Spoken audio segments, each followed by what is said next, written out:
Hei, salut fraților, eu sunt Alexandru Novac și bine v-am regăsit la Nobse pe acest canal.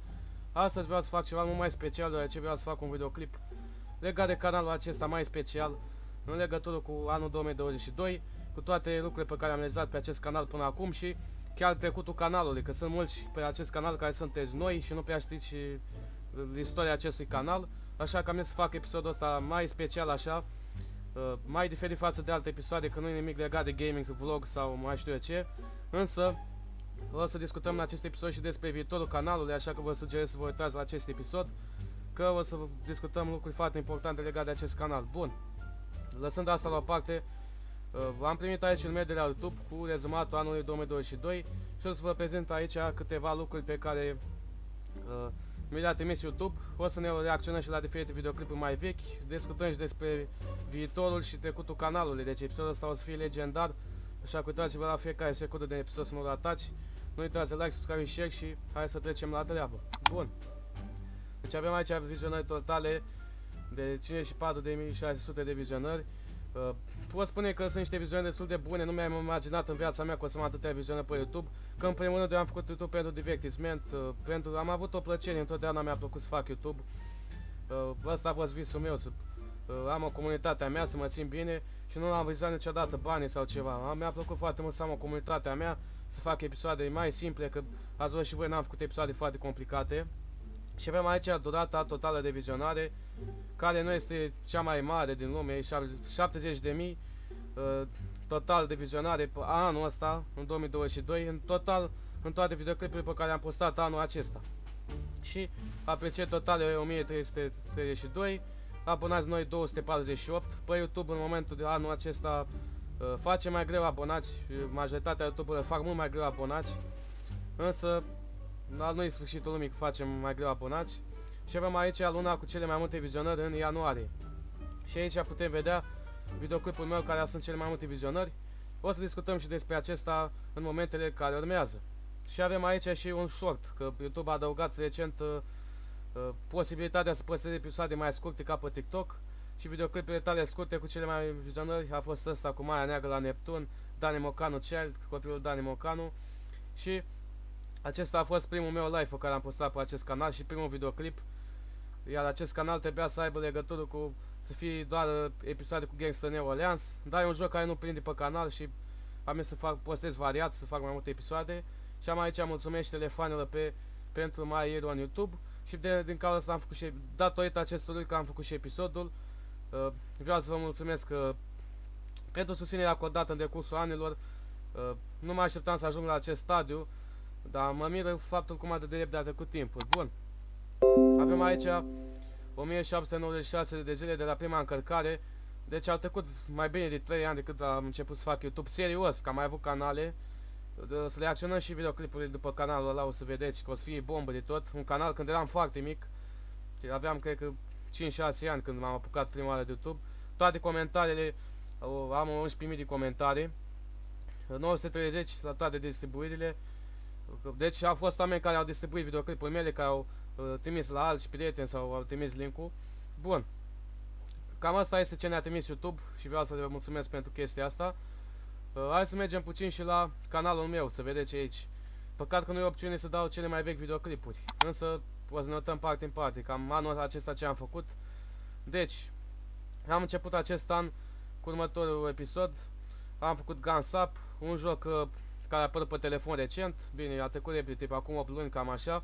După am zis, a apărut trendul respectiv cu biliard, după care toți îl știți. A fost un trend care a durat ceva, câteva luni, nu foarte mult. Vara a fost, când toată lumea a postat biliard din România.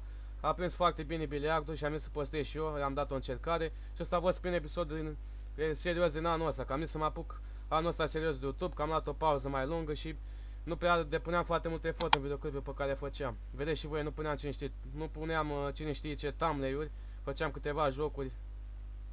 Pe majoritatea episoadelor nici nu prea discutam, nu prea vorbeam. În schimb, pe acest canal au prins foarte bine tutoriale. După cum puteți vedea, ăsta e un tutorial cum puteți juca jocuri Flash fără Flash Player și a strâns 3000 de vizionări. Am avut un videoclip la cele mai populare videoclipuri cu 50.000 de vizionări, care a fost legat GTA San Andreas. Dacă căutați în titlul pe YouTube GTA San Andreas tutorial, apărea primul episod al meu și avea 50.000 de vizionări, un tutorial cum puteți instala GTA San Andreas pe telefon. Cred că mulți l-ați văzut, însă YouTube l-a șters, deoarece am încălcat termenii și condițiile, vezi, Doamne. Și chiar mă oftică că l-a fost cel mai vizionat videoclip, am mers foarte bine tutorialele la mine. Vrei și voi cel mai popular videoclip după canal, în momentul de față are 24.000 de vizionări. Nu se compară cu ăla cu GTA San Andreas care avea 50.000, dar mi l-a șters din păcate YouTube. Cred că vă să vă arăt și pe YouTube Studio, dacă mi-apare, am avertisment aici. Și văd că am pierdut și minus câțiva abonați, nu foarte mulți. Pe YouTube e inevitabil să pierzi abonați. Bun. Și aici am niște încărcări de la videoclipul acela cu GTA San Andreas. L-am șters până la urmă, n-am vrut să mai păstrez, tot l-am primit avertisment. Însă avertismentul se va șterge în 90 de zile. Mai durează, am vreo 2 avertismente. Dacă mai primesc unul, nu-i foarte bine. Bun. Hai să mergem la conținut. Să mergem la videoclipul, să vedem filtrul. Să vedem dacă pot să caut videoclipuri mai vechi. Dar nu cred că pot să caut videoclipuri mai vechi de aici. Însă cam așa arată YouTube Studio. Aici poți vedea mai multe informații legate de canalul de YouTube.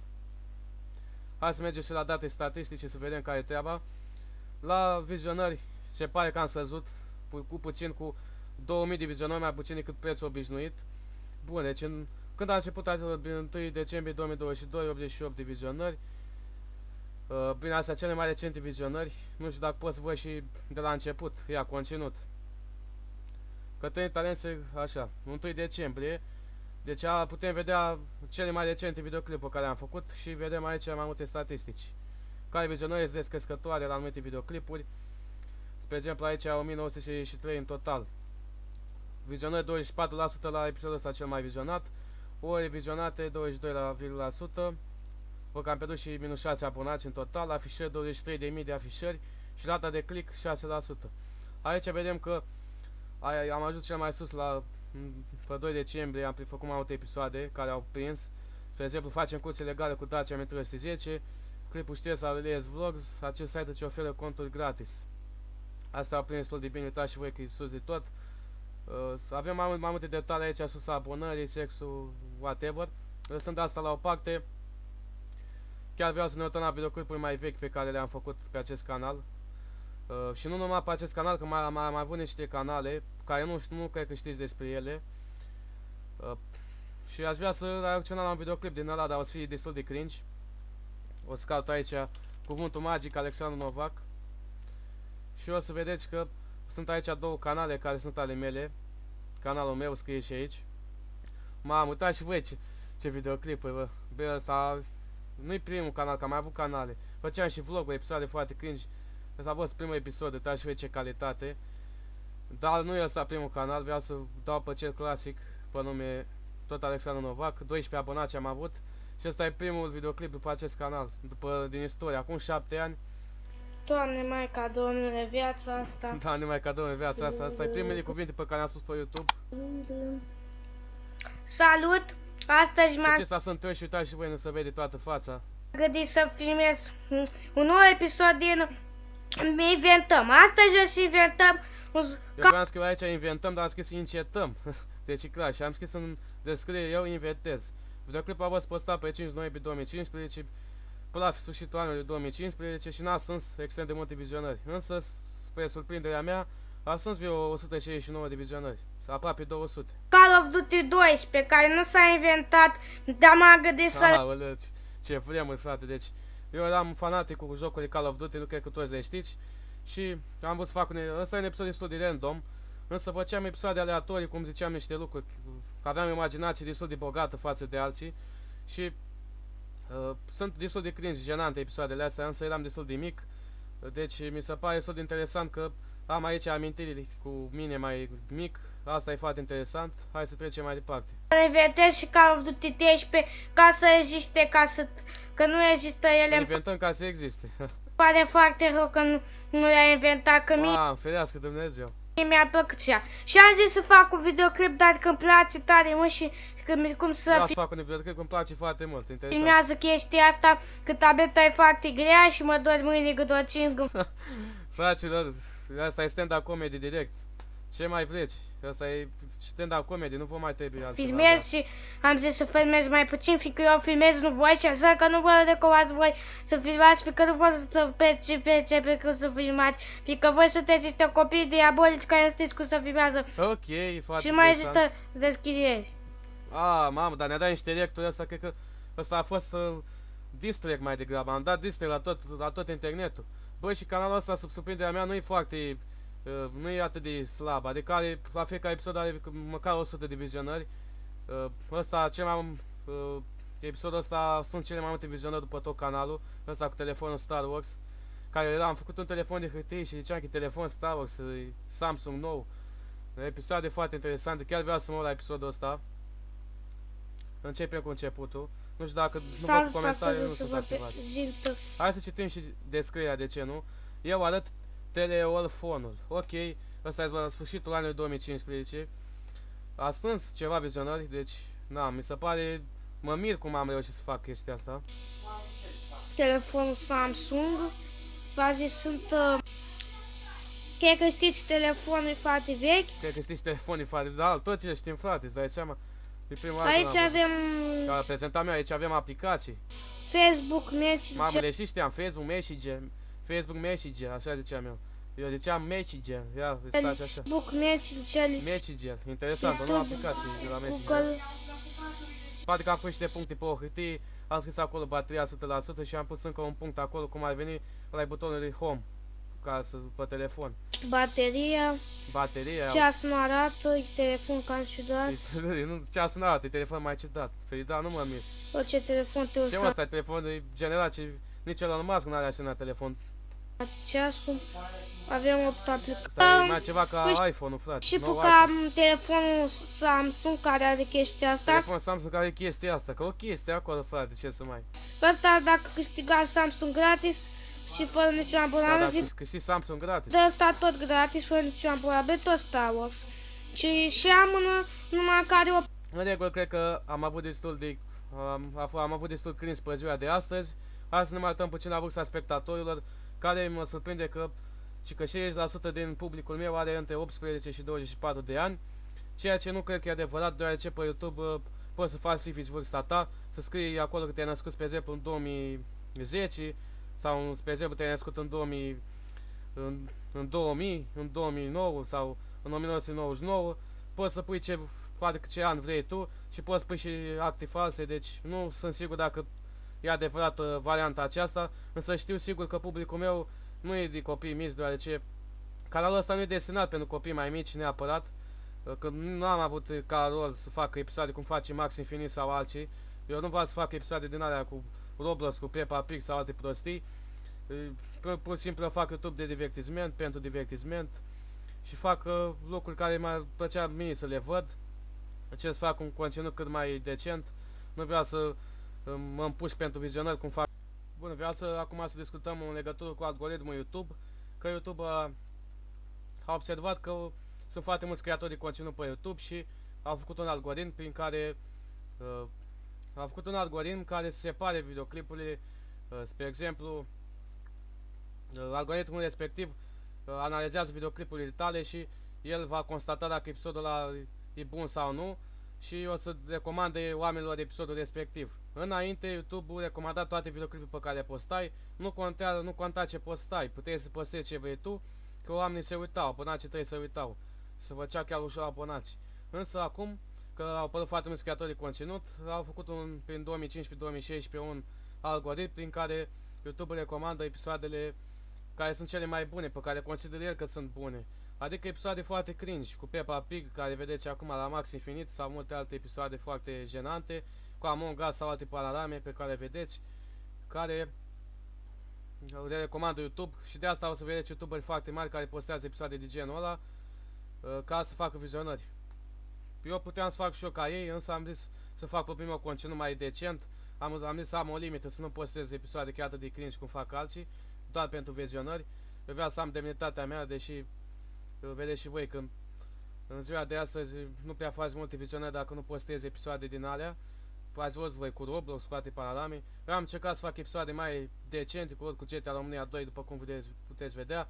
Un vlog O să vedeți titluri mai pompoase, că în ziua de azi așa trebuie să pui, însă nu e clickbait, nu e nimic clickbait, deci pe ce vedeți aici.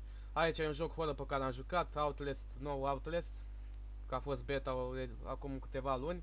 GTA România 3, mă joc nou GTA România 3, aceste nivele sunt foarte dificile, deci tot ce vedeți aici nu e clickbait, sunt lucruri care s-au întâmplat pe episodul numai că sunt titluri mai pompoase, ca să atragă oamenii și algoritmul ca să le aleagă. În schimb, algoritmul meu, YouTube, a ales următoare videoclipuri de la mine. Acest episod care se numește Am găsit casa lui Gumball în viața reală, în care n-am depus foarte mult efort, deci fix episoadele astea care nu sunt cine știe ce le recomand de YouTube, asta mă fascinează. Episodul ăsta cu s-a lansat GTA România 2 și multe alte episoade pe care le-am și la populare, care le știți și voi, care v-am arătat și episodul de astăzi. Și o să vă iau în considerare de sugestiile, așa că nu uitați să scrieți în comentarii sugestii. Că am primit o sugestie, știu că la un episod, cred că acesta cu reviste GTA România 2. Cred că am primit aici o sugestie în legătură cu ceva. Nu aici. Ba da, am și aici cu Darius Ivan, să încerc GTA România Stories. O sugestie pe care am luat-o în considerare și am făcut un episod cu facem curse legale cu Dacia Metro 10, pe care l-am postat acum 3 săptămâni, chiar recent. Am mai primit o sugestie, cred că pe un episod, nu știu, cred că ăsta, că am fost fugărit sau nu mai știu. Dar, na, primit destul de multe sugestii și vreau să vă mulțumesc pe treaba asta. Nu cred că o să vă uitați foarte mult la episodul ăsta, că nu-i cine știe ce. Și în ziua de azi publicul vrea să vadă episoade mai pompoase, mai interesante, cu Among Us sau alte prostii. Așa că, na, asta e situația, ne adaptăm.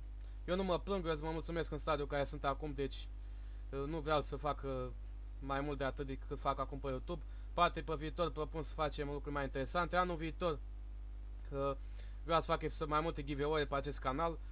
Vreau sugestiile mai mult cu considerare. Poate facem mai multe videoclipuri de reacții și o să postez mai regulat, poate chiar zilnic, dar nu o să fac episoade la fel de calitative.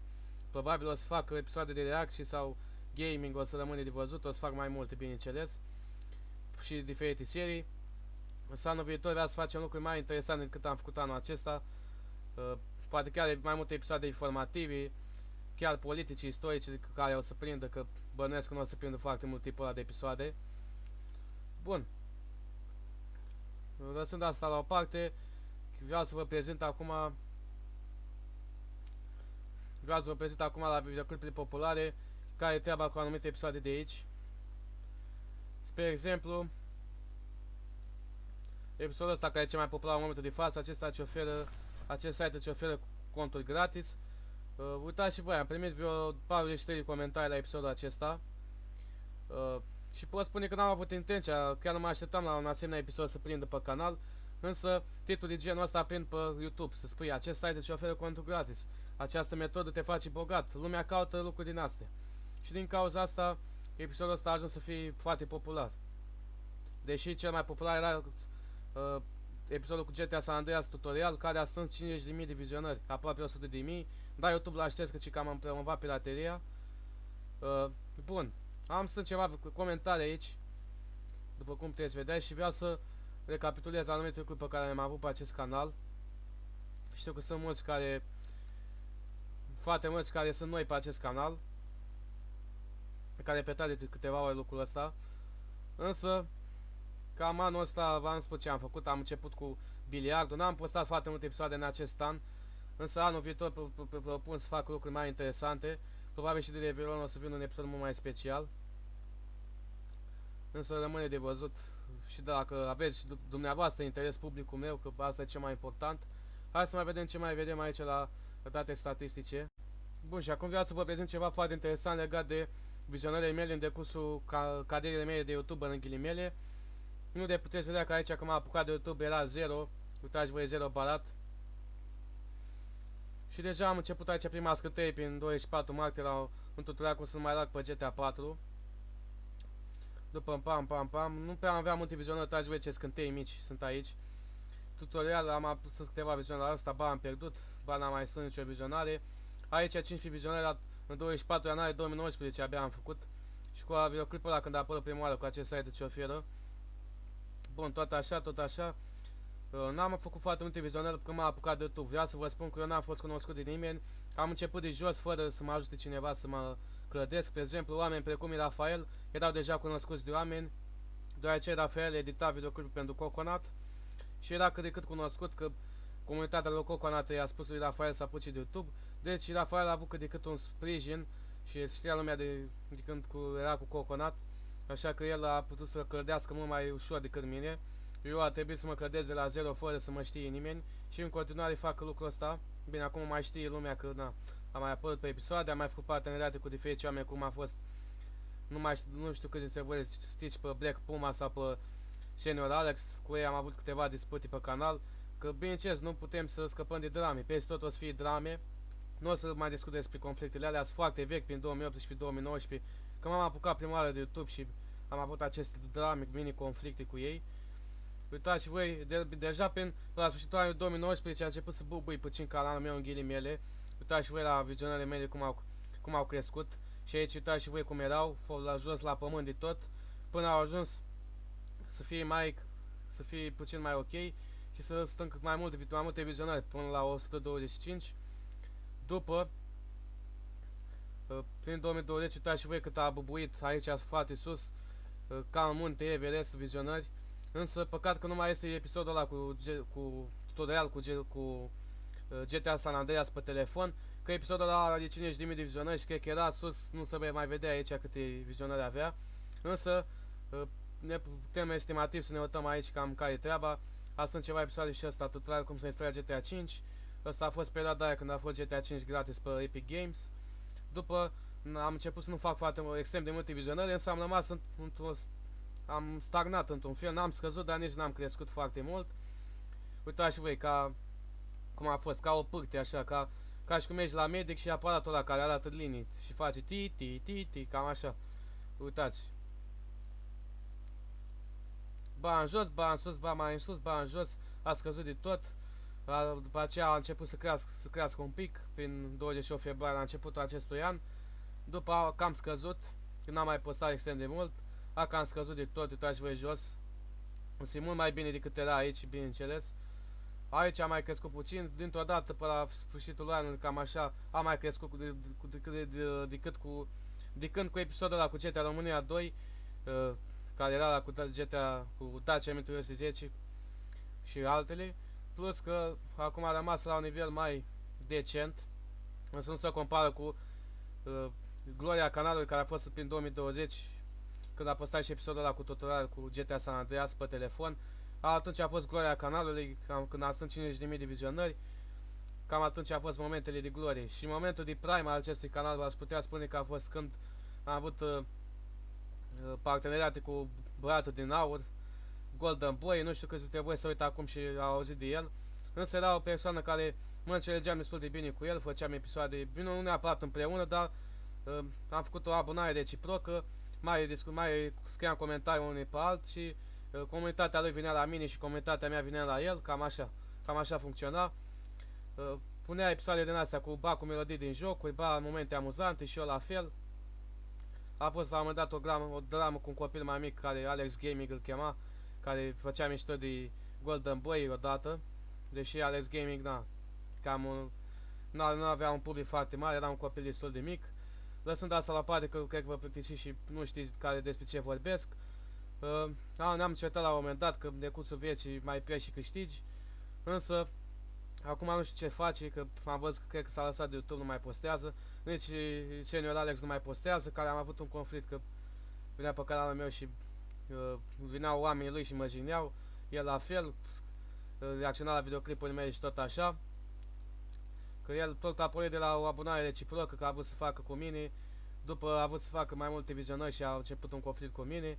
Bine, amândoi am să scădem cât vizionări în perioada respectivă, dar nu e bine să strângi vizionări pe drame neapărat, dramele strică. Bun, ce pot spune de cursul carele acestea, că nu mă așteptam să ajung la nivelul acesta, am învățat mult din greșelile pe care le-am făcut și vreau că anul viitor să realizăm lucruri mai măreți și să facem și mai multe vloguri, probabil de anul nostru dăm cu artificii sau să facem episoade din vacanțe, giveaway-uri, poate anul viitor să facem ia 10.000 de vizionări la episod, ăsta e golul pe care îl pun pentru anul viitor, 10.000 de vizionări la următorul episod. Eu zic că e posibil să ajungem la acea sumă, acum rămâne de văzut. Și mai aici și surse de trafic, deci majoritatea oamenilor au aflat de canalul meu din căutarea pe YouTube. Și ce înseamnă căutarea pe YouTube? Te duci pe YouTube, dai aici pe YouTube și scrii, spre exemplu, tutorial sau site. Scrii site aici pe YouTube, vezi că au ceva legat de un site sau acest site. Sau nu. Conturi gratis. Scrii conturi gratis pe YouTube, te uiți așa jos, dai scroll și vezi un videoclipul meu. Acest site îți oferă conturi gratis și tu că vezi titlurile astea te zici, mă, pare site-ul ăsta e bun. Apeși pe videoclip și cam așa afla lumea de canalul meu, majoritatea cel puțin. Pe locul 2 se află paginile canalului, adică canalul meu principal, pagina canalului. Prima oară când m-am apucat de YouTube, oamenii au aflat din paginii canalului de mine. Funcțiile de răsfoire, majoritatea. După uitați și voi sus de tot la funcțiile canalului, aici căutarea pe YouTube. Deci mulți ce au aflat din canalul meu până la sfârșitul anului 2019 prin căutarea pe YouTube. A căutat, spre exemplu, cum am căutat eu acum, conturi gratis. Și când scrii conturi gratis o să-ți dea episodul meu pe locul 3. Și na. De asta am făcut eu faima în ghilimele pe care am acum. Bun. Și cam așa merge YouTube-ul cu legătură cu sursa de trafic. Cum s-a făcut trafic să afle de canalul meu, cum a intrat pe pagina mea. La geografie sunt multe date pe YouTube Studio foarte utile. Majoritatea care sunt la mine sunt din România. Mai sunt câteva țări, foarte puțin. Spre exemplu, Republica Moldova pe locul 2. Ca vizionări, vreo 7000 de oameni din Republica Moldova s-au uitat la mine. În total, în România s-au uitat 202.000 de oameni. Durata de vizionare de 3892 de ore. Durata media a vizionării 4 minut pe episod. Republica Germania, după aceea, cred că probabil unul cu VPN, adică și-a schimbat IP-ul la calculator, nu cred că este din Germania, însă e posibil să fie. Orașe aici avem București, văd că pe primul loc aparent. Avem aici pe locul 2 Brăila, Cluj-Napoca 235, Timișoara și Iași. Interesant. Deci pe primul loc e capitala României. Deci ia să vedem aici. În perioada asta, văd că cel mai mult s-a arătat în București. Vreo 10 inși, bine 10 vizionări practic. Uitați și voi cum arată aici. Vârsta spectatorilor v-am prezentat. Însă, hai să vedem aici, date v-am zis, între 18 și 24 de ani, cică. El aici mai mult din București. Sexul spectatorilor mai mult mai mult masculin. Foarte puțin feminin, vreo 17%, nu-i foarte mult, majoritatea bărbați adevărați. Că la mine învață cum să agace femei, glumesc. Bun, aici vedem total, asta e dată, ceva cu vizionări, 28 decembrie 83, așa, hai să vedem o dată care a făcut cea mai multe vizionări, dar n-apare, că apar cele mai recente, nu vreau întreaga, așa, de fapt, ba da, întreaga perioadă, dar nu cred că pot să văd aici episodul ăla cu 50.000 de vizionări. Era mișto dacă puteam să-l văd. Dar nu pot să-l văd că l-a șters YouTube-ul. Starea abonării. Neabonați, majoritatea sunt abonați, așa că abonați-vă imediat, că dacă nu mă supăr și vă vin peste voi acasă, bine glumesc. Glumele noastre pe canal, bun. Doar majoritatea sunt neabonați, că se uită la tutorialele mele și nu se abonează. Dar le convine să posteze tutoriale, să uită la mine.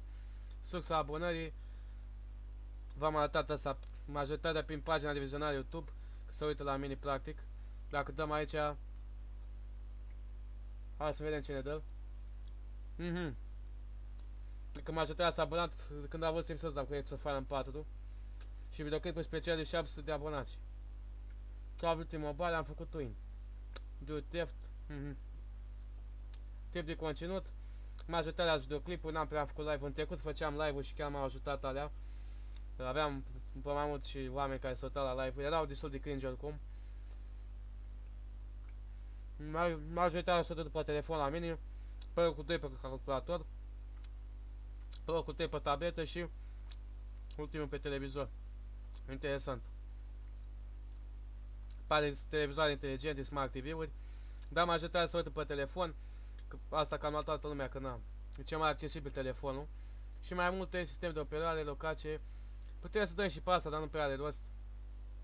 Majoritatea se uită după Android, după telefon, adică nu după iPhone. Pe locul 2 Windows, iOS, smartphone și PlayStation, chiar, dar foarte puțin. Și alte sisteme de operare nu cred că se uită foarte puțin, 0,1%. După Tizen, incredibil. Sistem de operare Amazon Fire, nici n-am auzit, dar și Macintosh. Mamă, după Macintosh, îți dai seama? Da. Și cam asta a fost episodul, frate, sper că v-a plăcut. Nu cred că nu e cel mai interesant episod, însă am vrut să fac ceva mai special. Și cam asta a fost episodul, Alexandru Novac aici și noi desigur ne vom data viitoare cu un nou episod. Bun. Deci v-am arătat ce era de arătat. La revedere.